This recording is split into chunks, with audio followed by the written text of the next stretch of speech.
professor! Como vai, Mônica?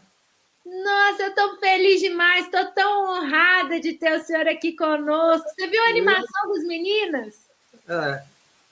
E eu também estou muito honrado e me sinto muito feliz em poder participar com você do encerramento do RH Day da Soites. Estou muito feliz. Professor, tem muita gente querendo saber, querendo ouvir o senhor, querendo aprender um pouco mais, né? Mas desde já, assim, muito obrigado por essa participação. Quantas pessoas, né, professor, passaram? Eu estava refletindo mais cedo a importância que o senhor tem para a história do RH no Brasil, né? Quantas pessoas foram formadas, né, através dos seus livros, através das suas aulas. Realmente a gente precisa começar esse momento agradecendo e honrando toda essa contribuição que o senhor deu para a gente. Por isso. E quero também agradecer aos ouvintes, que é um prazer muito grande estar aqui com vocês nesse evento e poder tocar algumas ideias a respeito. Acho que a gente tem muita coisa para conversar. Temos muitos assuntos que eu acho que a gente tem que discutir com muita ênfase. O professor, eu queria começar, na nossa última conversa, a gente até falou muito da questão do nome RH, né, da nomenclatura, que a gente percebe ao longo do processo, né, ao longo da história, que o próprio nome vem mudando ao longo do tempo, e agora a gente tem evoluído para esse conceito, né, que o senhor tem falado bastante, de gestão humana. Conta para a gente como é que é essa evolução, né? Como que foi essa mudança, não só do nome, mas o que representa hoje, no mundo que a gente vive, fazer a gestão humana? Como que é essa mudança? Eu sempre digo, Mônica, que a gestão humana é um fenômeno exclusivamente organizacional. Ou seja, é na prática quem realiza. E a gente fica perguntando, quem é que realiza essa gestão humana dentro de cada organização? Quem executa essa gestão humana? Quem a faz acontecer na prática? E aí vem a pergunta, é o RH? Não. Por incrível que pareça, não é o RH quem faz acontecer essa gestão humana. Veja só, no seu papel estratégico, o RH prepara todas as condições organizacionais possíveis e necessárias para que ela possa, de fato, acontecer em toda a sua magnífica pujança e imensidão. Mas não é o RH quem faz a gestão humana acontecer na prática. Ele até a descentralizou há tempos atrás, né? E quem é que realiza a gestão humana em toda a organização? É aquilo que a gente chama de cadeia de lideranças dentro de cada organização. O que acontece? É lá em cima, o presidente que lidera uma equipe de diretores. Cada diretor lidera uma equipe de gerentes. Cada gerente lidera uma equipe de supervisores ou líderes de equipes. E isso está acontecendo nas organizações de hoje. E deve continuar a existir durante, provavelmente, bastante tempo. A gente não sabe dizer quanto, mas durante muito tempo. Ou seja, a gente percebe que a gestão humana está passando por mudanças e transformações assim radicais. Hoje, a gente está falando de um verdadeiro mantra. Os recursos de uma organização são administrados. Por quê? Porque eles são inertes, estáticos, sem vida própria, são uniformes, padronizados. Agora, as pessoas não são mais administradas há muito tempo. Por quê? Porque são inteligentes, são competentes, ativas e proativas, elas são dotadas de iniciativa própria. Então, por causa dessas coisas todas, a moderna administração, ela fala, para recursos existe planejamento, organização, direção, controle. Mas para pessoas é diferente. As pessoas, hoje, nas organizações, elas são engajadas, desenvolvidas, impulsionadas, empoderadas, motivadas e lideradas. Por isso acontece a liderança de lideranças que acabamos de explicar, desde o presidente até o líder de equipe lá embaixo. E também, vejam só, a própria denominação, que ainda predomina em todo o mundo lá fora, e aqui ainda no Brasil, se falava e se fala ainda, administração de recursos humanos. Lá fora é Human Resources Management. E essa denominação está passando a ser uma coisa da velha era industrial. Seu tempo já passou. Por quê? Há décadas. Pessoas não são mais meros recursos organizacionais, como máquinas, equipamentos, tecnologias, coisas físicas ou virtuais. E nós precisamos deixar de coisificar a gestão humana. Ela precisa ser humanizada, ou seja, precisa ter um toque humano, um perfil humano, um sentimento humano, uma graça humana e uma impressão digital humana. É isso. E eu imagino, professor, escutando o senhor falar, me veio à mente ainda aquele legado que a gente tem ainda, quase que escravocrata ainda, daquela mentalidade mais antiga dos gestores, dos líderes, né? Imagina o conflito e o desafio que é você fazer essa mudança de mentalidade, né? Igual os profissionais de gestão humana estão aqui nos ouvindo, com certeza estão concordando, mas existe um embate ainda de uma mentalidade de gestão que é praticamente escravocrata, né? A gente encontra realidades absurdas no Brasil, né? No passado, né? Então, a gente começa a pensar, caramba, eu até tive uma experiência interessante. Eu tenho um livro chamado Gestão de Pessoas. Quando eu entreguei para a editora, no fim do ano passado, uma nova edição do livro, eu queria mudar o nome do livro. A editora falou, não, porque ninguém vai entender que esse livro é uma nova edição daquele livro anterior. Mudou o nome, mudou o título, as coisas. Então eu disse, bom, eu queria chamar o livro de Gestão do Talento Humano. Não do talento a pessoa, mas do talento que a pessoa tem. É como se fosse gestão do conhecimento, a gente fala tanto dela, né? Então, seria a gestão do talento que a pessoa tem. É lá que eu posso administrar. Mas a pessoa não. Ela tem que ser liderada, empoderada, né? Engajada e tudo mais, motivada, principalmente. Então, até recentemente eu tive essa dificuldade. Então, o título ficou Gestão de Pessoas para Gestão do Talento Humano.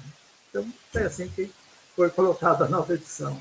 É interessante uma coisa dessa, mas para você ver que até a denominação que a gente dá às coisas precisa ser devidamente explicada, explicitada no mercado. E é um processo, né? As pessoas vão, aos poucos, se apropriando dos novos termos e a gente vai mudando. Agora, pensando nessa gestão humana, né, nessa mudança de mentalidade, qual que é o impacto disso, de maneira prática, na cultura das empresas, né? No que as empresas vão ter que mudar para se adequar a essa nova realidade? Na verdade, o novo papel da gestão humana está em modelar, implementar, desenvolver um amplo ecossistema organizacional para lidar com o talento humano. Ou seja, como o RH não trabalha diretamente com as pessoas, mas através das lideranças que as pessoas têm, o cuidado do RH sempre foi criar um ecossistema organizacional. Tá certo? Esse ecossistema envolve o quê? Não só, vejam só, isso é interessante também ressaltar, ele envolve toda uma maneira, digamos assim, de lidar com lideranças, ou, digamos assim, com líderes e liderados. Na verdade, todos os talentos são simultaneamente líderes e liderados. com exceção do presidente lá no topo, ou, digamos assim, as pessoas que trabalham na base da organização, né? Então, o que acontece com esse ecossistema? Do que ele é composto? A gestão humana estratégica está centrada em cima de, basicamente, 3 aspectos principais. Um é a arquitetura organizacional, ou seja, como o trabalho organizacional é realizado dentro de uma organização. Segundo, é a parte, digamos assim, de infraestrutura. A segunda é a cultura corporativa, ou seja, a mentalidade, o mindset que existe em toda a organização. E o terceiro é o estilo de gestão baseado em lideranças, envolvendo toda uma comunidade, que eu chamo de comunidade colaborativa de talentos, que é o nome que se dava antigamente para a força de trabalho. Você sabe que até hoje nós lidamos o conceito de força de trabalho exatamente como o Adam Smith fazia há 140 anos atrás, né? Ainda permanece o conceito de força de trabalho. Eu penso em comunidade colaborativa de talentos, uma forma diferente de olhar essa antiga força de trabalho. E é claro, então, que a gente precisa estruturar todo esse sistema, né? A arquitetura organizacional, a cultura e o estilo de gestão baseado em lideranças. É isso o básico que a gestão humana faz hoje. Representa, então, a modelagem de todo o trabalho organizacional, a dinâmica da mentalidade cultural e o papel das lideranças. O restante é consequência ou derivativo dessas 3 coisas. Então, está aí a ideia que a gente tem hoje do papel da gestão humana dentro de uma organização. Está certo que ela lida com tanta coisa ao mesmo tempo, porque todo o trabalho envolve hoje a inteligência humana e a inteligência artificial, digamos assim, né? Então, hoje a gente está vendo até que ponto a tecnologia pode ajudar nessa parte toda. Mas existe uma coisa muito importante, que é o capital humano da organização, que está nessa nova força de trabalho, nessa comunidade colaborativa de talentos, né? Nesse esquema, as pessoas são vistas como talentos. Elas têm que ter um conhecimento, elas têm que ter habilidades, têm que ter o julgamento para poderem tomar decisões, porque a cada ação existe uma decisão anterior, e principalmente atitude, comportamento, né? Então, é isso que a gente está hoje procurando preservar, esse capital humano dentro de toda a organização.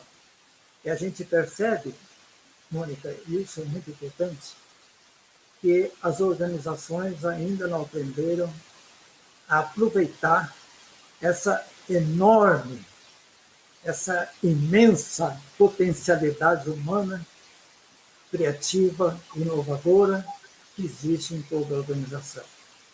Porque a maior parte das nossas empresas não conhecem os talentos que têm.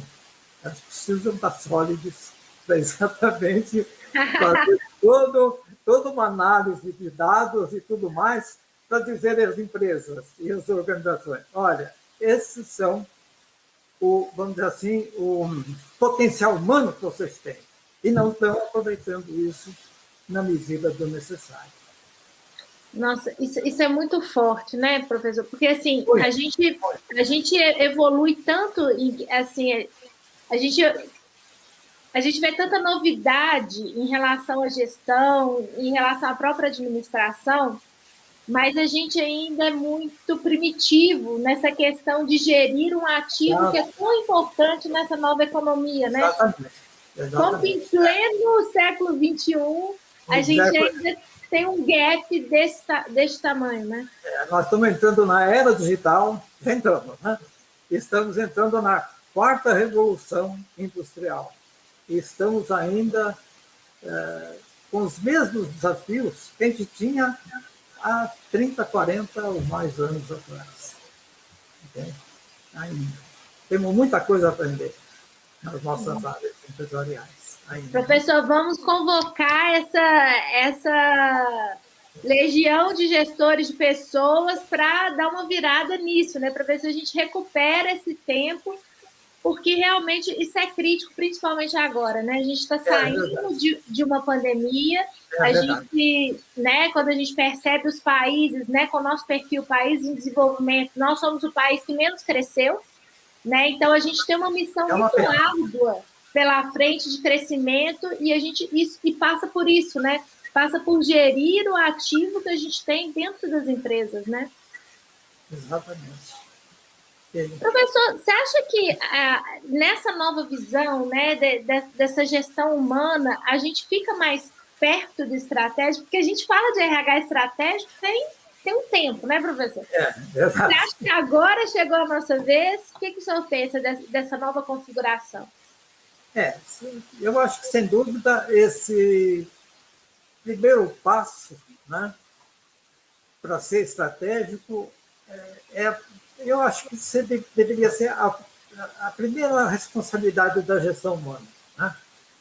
É exatamente um aspecto. Se você me dissesse qual é o primeiro passo, né, do RH ser realmente estratégico, o que é estratégia? É exatamente você se preparar para o futuro, criar objetivos, né, a serem alcançados, dimensionar todos os recursos e competências que você tem para chegar até lá, oferecer, vamos dizer assim, a solidificação dessas coisas todas. Mas hoje a gente começa a pensar qual seria o primeiro passo de um RH estratégico. Acabamos de falar que nós estamos entrando numa era digital, na quarta revolução industrial que vem vindo por aí. E aí a pergunta, eu digo, será que nós estamos nos preparando para essas coisas? Será que nós estamos preparando para a era digital, para a quarta revolução industrial, que estão batendo aí nas nossas portas? E antes que seja tarde demais, as pessoas que trabalham nas nossas empresas,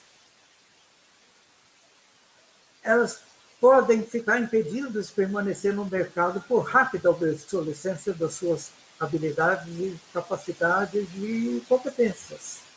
Porque tudo vai virar de uma rapidez incrível, muito rapidamente. Né?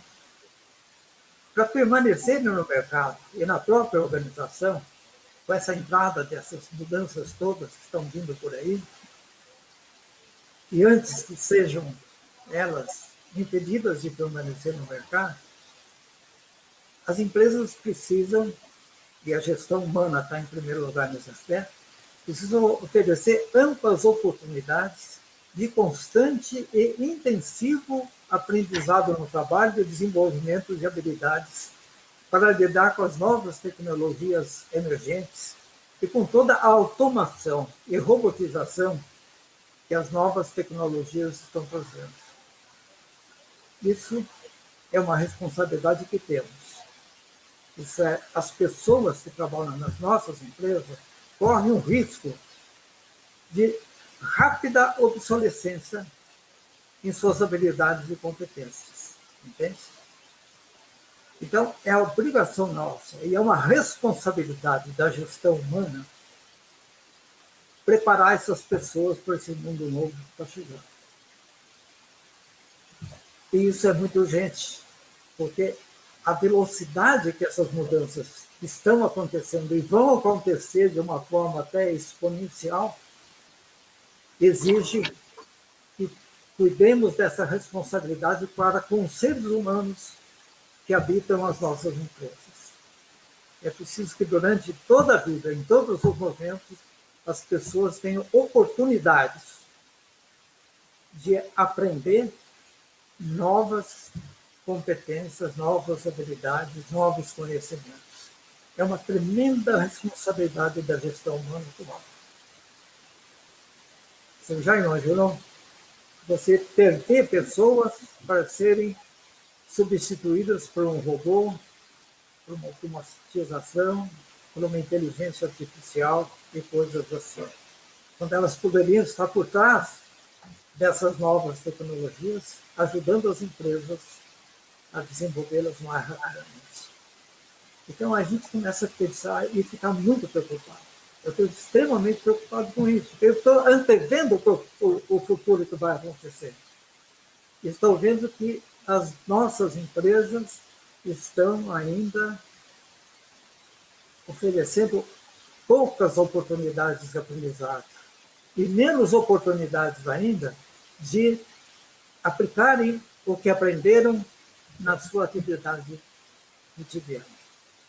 Entende, Mônica? É uma preocupação muito grande. Eu me sinto, às vezes, culpado quando eu vejo que uma pessoa foi despedida por não ter mais as competências, as habilidades e talvez até o conhecimento que a empresa está procurando lá fora. É uma preocupação muito grande. Eu concordo com o senhor. E, por outro lado, né, essa questão da qualificação e capacitação sempre foi um gargalo para a gente. Acho que o que muda é a velocidade do impacto disso. Né? Antigamente, nós tínhamos tempo, né? Você tinha uma geração ali... Sim, era uma coisa tranquila antigamente. Hoje, não. A rapidez, a velocidade é tão rápida que a gente já aconteceu. Né? Esse é um ponto muito importante. Então, esse foco mesmo, é até uma consciência mesmo em relação ao nosso papel enquanto sociedade civil, enquanto empresa, né? A gente pode evitar que isso aconteça realmente incluindo as pessoas e fazendo com que elas absorvam esse novo conhecimento, essa nova dinâmica. É um ponto importantíssimo. Eu sinto isso de uma forma assim, muito grande. Primeiro, eu sempre fui um educador também. Né? Tenho um orgulho muito grande de ser um educador e sinto que realmente nós precisamos, não sei, mexer no mercado, transmitir com mais força essa urgência na requalificação das pessoas. Né? Porque isso faz parte do futuro não só da nossa empresa, mas principalmente dos nossos colaboradores. É uma responsabilidade muito grande, muito, muito grande. Verdade. E, professor, no ano passado nós conversamos ali no inicinho da pandemia, né? Então, nós tivemos uma conversa ótima, onde as coisas estavam acontecendo ainda, né? A gente estava no segundo mês da pandemia, muita gente assustada, a gente, né, fazendo cenários futuros. E já passamos por mais um ano aí. Como que o senhor tem visto, por tudo que nós passamos, né, nesse 1 ano e meio, como que o senhor tem visto as mudanças que têm acontecido e qual é a marca que o senhor acha que a pandemia vai deixar na gestão de pessoas aqui no Brasil e no mundo, né? E do mundo todo. Né? A gente nem sabe quando vai acabar essa pandemia. Né? Mas veja como as coisas mudam e mudam com uma rapidez incrível. Tem um autor americano, Sheldon Neely, ele acabou de lançar um livro pela Harvard Business School, lançou agora há pouco, chamado, vamos dizer, em inglês, a tradução seria A Revolução do Trabalho Remoto, sucesso em qualquer lugar. Né? Remote Work Revolution. E ele fala que, vamos dizer assim, o livro dele seria a Bíblia, né, para o futuro do mundo do trabalho. Acontece que na semana passada, um artigo de uma associação, de uma consultoria de Strategy and Business, esse artigo mostra que parece cada vez menos provável que a pandemia seja o ímpeto para uma mudança permanente e indiscriminada em direção ao trabalho remoto. Segundo esse artigo, da S&P, o livro do Neely comete um exagero. ele diz que o autor se cometeu um exagero, ou seja, fica nisso. Ou seja, desacreditou o livro, né, que era exatamente sobre mudanças, né, no mundo do trabalho. E aí a gente pensa o seguinte: nosso papel tem sido de apontar rumos, tendências, oferecer oportunidades, lances, buscar ideias e conceitos, enfim, mostrar vantagens competitivas para que o RH encontre novos caminhos de sucesso pela frente e que ele possa realmente cumprir com sucesso o importante papel estratégico que lhe cabe nas organizações do amanhã. Claro, em um mundo exponencial e caótico, esse mundo exponencial e caótico obriga o RH a criar uma comunidade colaborativa de talentos, né, que possa ser altamente flexível, dinâmica e adaptável às novas e diferentes condições do mundo do trabalho. E na era digital, será que vai acontecer?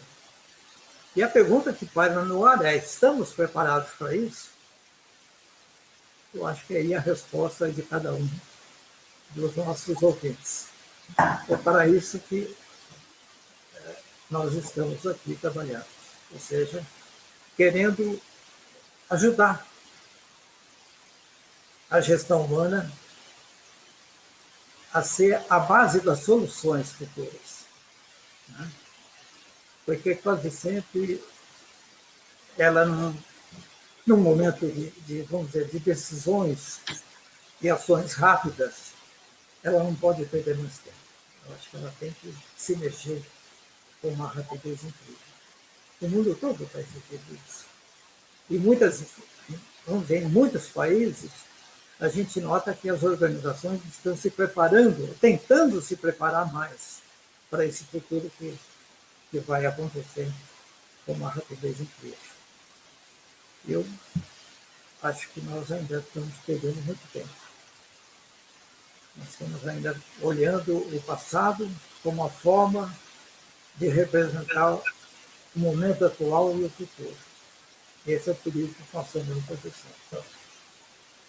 Professor, e quando a gente pensa, né, nesse cenário, quando a gente estamos perdendo tempo, eu acho que a gente está num compasso aquém do que a gente deveria em termos de ritmo. O profissional de gestão de pessoas que está ali naquela empresa, que às vezes é uma pequena empresa, qual conselho assim, o senhor dá para que as pessoas deem o primeiro passo em direção a uma adaptação a esse mundo novo? Como o senhor bem falou, é tão incerto, não é nem para escrever um livro que logo vem. Conselhos a gente pode dar, né, Mônica? Ou seja, eu acho que tudo isso que nós estamos falando envolve e significa para todos nós uma portentosa gestão de mudança e transformação organizacional como nunca nós vimos antes. Nunca houve um fenômeno assim tão rápido de mudança que a organização como um todo precisa mudar em termos de tudo. Envolve tamanho da mudança, amplitude, profundidade, velocidade, todos os aspectos.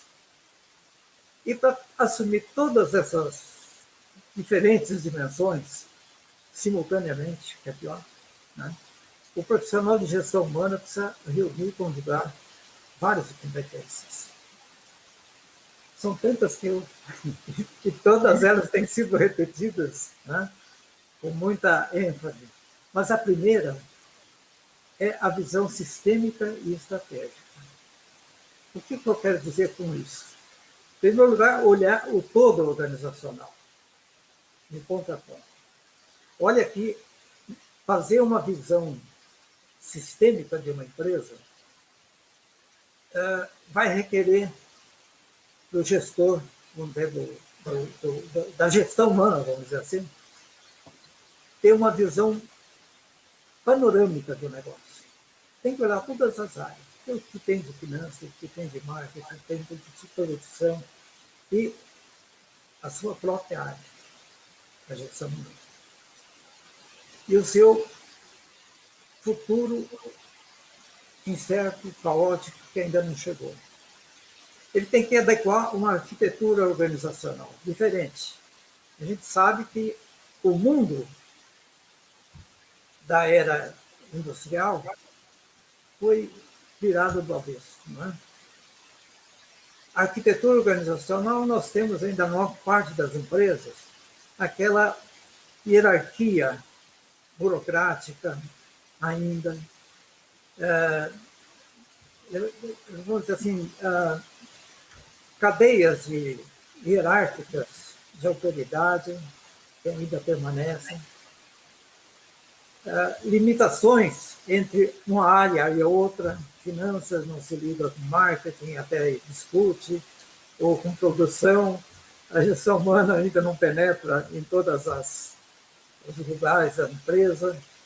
Nós precisamos, em primeiro lugar, adequar essa arquitetura organizacional para que seja flexível, adaptável, ágil. Isso tem que partir de alguma área dentro da organização. E a gestão humana seria a área mais indicada, porque ela lida com pessoas que estão em todos os níveis, em todas as áreas. Então, ela tem mais, digamos assim, aproximação. Como adequar vamos dizer assim, uma cultura corporativa, até então, voltada muito para o passado, em termos de tradição e tudo mais, e pouco para o futuro, e tornar essa cultura, digamos assim, mais empreendedora, mais criativa, mais empolgante, mais inovadora. Né? Então, essa visão sistêmica estratégica é a primeira coisa que a gestão humana precisa desenvolver. Nela própria. Segundo lugar, deixar de visualizar o passado que se foi e se preparar para mobilizar com mais rapidez para estabilizar as operações do negócio e também responder com eficácia às ondas de choque que virão, que serão muitas ondas. Em terceiro lugar, não basta a busca de resiliência, como tem se falado tanto. Por quê? Porque há um detalhe muito importante.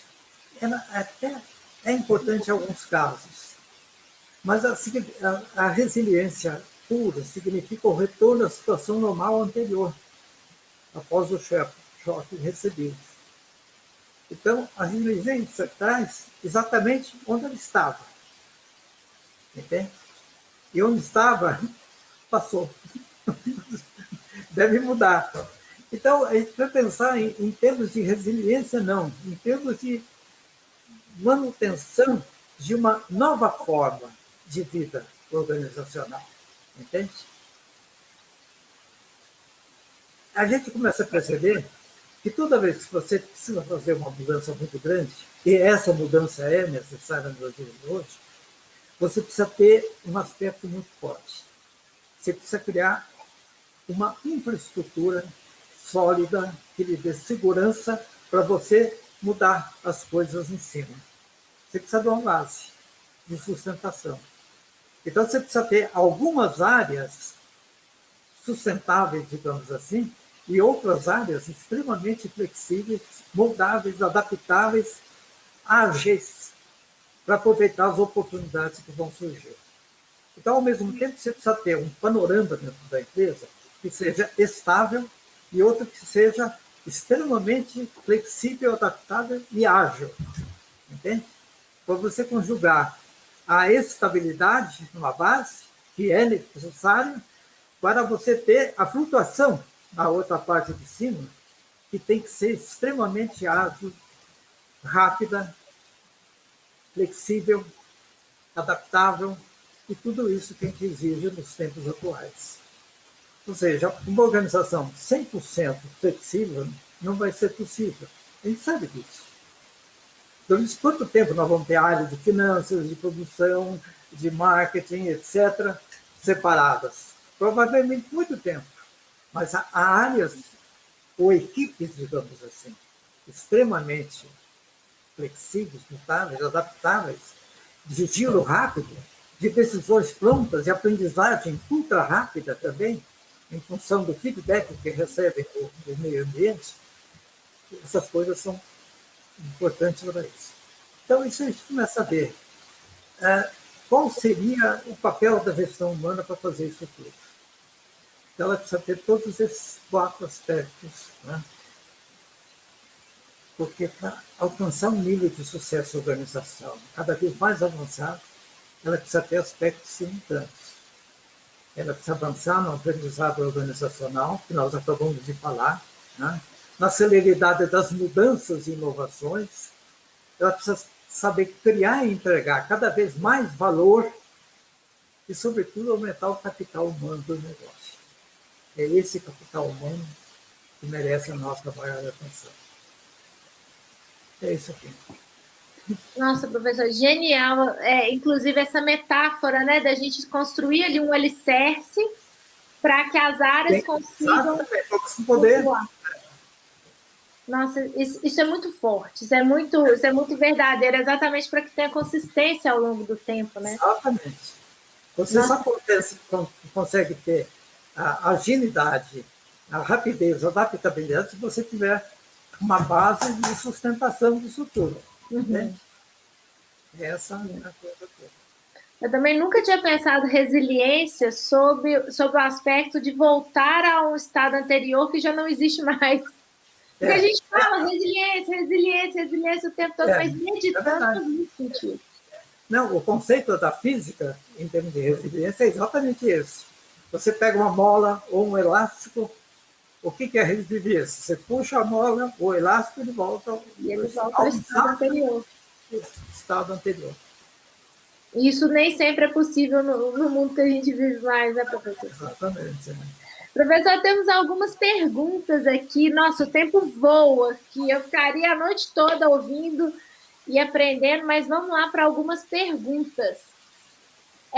A Fabiane está perguntando, professor, como o senhor vê com todas essas mudanças, essas lideranças que não procuram desenvolvimento e ainda cometem erros arcaicos, criando um ambiente tóxico? O senhor falou, né, dos pilares, a questão da arquitetura organizacional, da cultura, e o terceiro pilar é a liderança. Exatamente. Como é que fica nesse contexto a liderança? Aí que está. Por mais que você faça na arquitetura organizacional, por mais que você faça na cultura empreendedora, inovadora, aquela coisa toda, você esbarra exatamente num aspecto que é a liderança faz. E aí você vê quem é que prepara as lideranças dentro de uma organização. É exatamente a gestão humana. Ela delegou as lideranças, né, o trabalho de lidar diretamente com o talento, com as pessoas. Entende? Então, alguma coisa não funcionou. Nesse caso, dessa pergunta feita. Certo? Aquilo que eu falei, quem é que cuida da gestão humana dentro de uma organização? São as lideranças. Então, alguma coisa não foi bem feita nesse aspecto. Aquele líder não foi adequadamente desenvolvido, tá certo? Cuidado, tá certo? Se ele realmente aprendeu a fazer a liderança no estilo que a organização precisa e requer. E certamente alguma falha ali da própria cultura e da engenharia organizacional que permitiu esse modo de trabalho, né? Então, provavelmente, a culpa não seja daquele líder, mas da função de gestão humana dentro da organização, que não verificou esse aspecto. Perfeito. Tem uma pergunta aqui da Bruna Carolina. Qual conselho ou dica o senhor daria para quem está iniciando agora a formação na área de gestão humana e já foi inserido no modelo híbrido, né? Acabei de entrar ali na gestão humana e já caí no mundo que é híbrido, professor. Não é nem remoto, nem presencial. Como é que eu faço? Vamos ver, parece, a impressão que se tem é que será o modelo mais usado, né? E cada organização vai decidir sobre esse aspecto. Algumas podem fazê-lo, outras tem algumas restrições quanto a ele, mas tudo bem, isso é uma questão de cada organização e cada área de gestão humana a respeito. O fato é o seguinte, muita coisa vai mudar. Muita coisa vai mudar. Ou seja, o trabalho, a parte que mais vai mudar, talvez não seja bem essa, mas aquilo que envolve automação, robotização e o uso de ferramentas tecnológicas. É esse aspecto que mais impacto deve ter no futuro. A forma como as organizações vão trabalhar tem a tecnologia por trás, que pode ajudar bastante. As modernas tecnologias, principalmente de comunicação ou de informação. Mas eu acho que o conselho que eu daria a essa pessoa que está ingressando na área é que muita coisa vai mudar. Você não pode olhar para o passado. Você tem que aprender com aquilo que está acontecendo nos dias de hoje. Daqui para frente, o mundo vai mudar. Vai mudar bastante. E com uma rapidez incrível. Por quê? Porque todas essas tecnologias, elas têm uma capacidade exponencial de mudança. Principalmente quando as várias tecnologias que a gente conhece hoje começarem a se ajudarem. A reciprocidade tecnológica que vai aparecer por aí deve trazer rápidas mudanças, muito rápidas. A inteligência artificial e outras formas de inteligência que estão acontecendo, a computação quântica, nós estamos partindo para coisas assim mirabolantes. É só ler o que a Singularity University está dizendo por aí. É muita mudança, muita rapidez, muita inovação e vão acontecer coisas que nós nem sabemos o que vai ser. A gente percebe que também nós nunca imaginamos um computador lá atrás ou a internet logo aqui e o que aconteceu posteriormente. Né? São coisas que aparecem e que nós nem sonhávamos pudessem existir. Precisamos preparar o nosso mundo para isso. Muito bom. É isso aí. A Tuane tem uma pergunta: como humanizar áreas que são mais racionais e estratégicas, como financeiro, por exemplo? Ela dá esse exemplo.